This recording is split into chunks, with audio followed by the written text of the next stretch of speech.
This is a total disaster to President William Samoei Arap Ruto. How can his close allies, led by the Member of Parliament for Kikuyu constituency, Kimani Ichungwa, embarrass him in Nyandarua County? This is not good at all. Sometimes if you are a leader, you must be tolerant to accept challenges, especially when it comes from the people of Kenya, because you are not leading stones. I want us to see what exactly happened in front of President William Samoei Arap Ruto, because residents in Nyandarua decided to heckle Kimani Ichungwa in front of President William Samoei Arap Ruto. But his response was not positive at all. Let us now watch this short clip before we proceed. Nakuwako enyuari ya memoremo. Asante sana.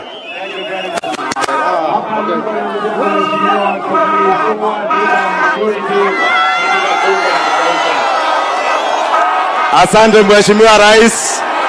Mheshimiwa Rais, mimi akaida mwela holai niye digabaga yo.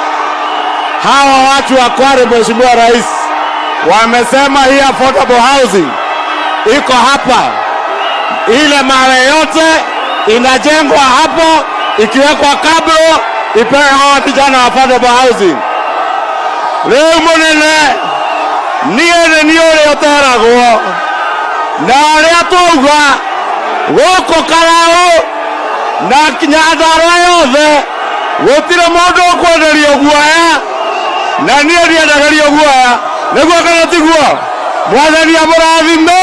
Asanteni sana.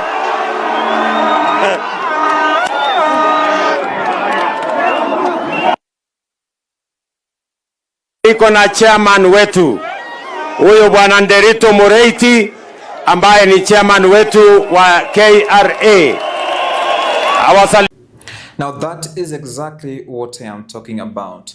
And President William Ruto's political allies in Mount Kenya region have got three good problems, and I'm going to discuss those problems later in this particular video. But before we proceed, in case this is your first time on the Sport Check YouTube channel, kindly support us by subscribing and turning on the notifications bell. We are on a mission to 7,000 subscribers before the end of this month. And if you are a returning subscriber, thank you so much for supporting this YouTube channel. The first problem that President William Ruto's political allies in Mount Kenya region are having, one, is arrogance. Arrogance will kill the career of many politicians around President William Ruto. Let me just give you a good example. During the Gen Z protests, one of the problem the Gen Z had with this government is opulence and arrogance from those who are close to the head of state. In fact, it reached a point that certain leaders were lecturing Kenyans. Imagine, you are not leading stones, you are leading the people of Kenya. These are human beings. They have got feelings. And sometimes I just want to focus on the Member of Parliament for Kikuyu constituency, Honorable Kimani Ichungwa. It happened in 2024. And when the head of state was confronted by journalists, he said that sometimes certain politicians do make mistake. Umefanya mistake ya kwanza, tena ya pili. Do you expect Kenyans to laugh with you? Do you expect Kenyans to love you? Respect is a two-way traffic. It's either I respect you or you respect me. And the people of the mountain, they are human beings. They have got feelings. And let us be objective on this struggle, because they are struggling to come to terms that those leaders they elected are not calling out the head of state when he is not right in certain areas. For example, the new university funding model, the social health authority. We must have an health insurance. That is the reality. But we can't have it if certain leaders are arrogant. They have to explain. That is why there is what is called representation. They have to represent the people of Kenya. And because the people of Kenya cannot reach that parliament, or they can't converge in that parliament, all of them, you are their representative. And once they're dissatisfied with your service, they can express themselves. Some of them can go to the streets and protest. It is their democratic right to do so. And that heckling clearly shows that they are dissatisfied with those who are close to the head of state. They are not telling him the truth. The second problem, that those who are close to the head of state from Mount Kenya region, they are not telling President William Ruto that, you know what, ground imekuacha. The people of the mountain feel betrayed.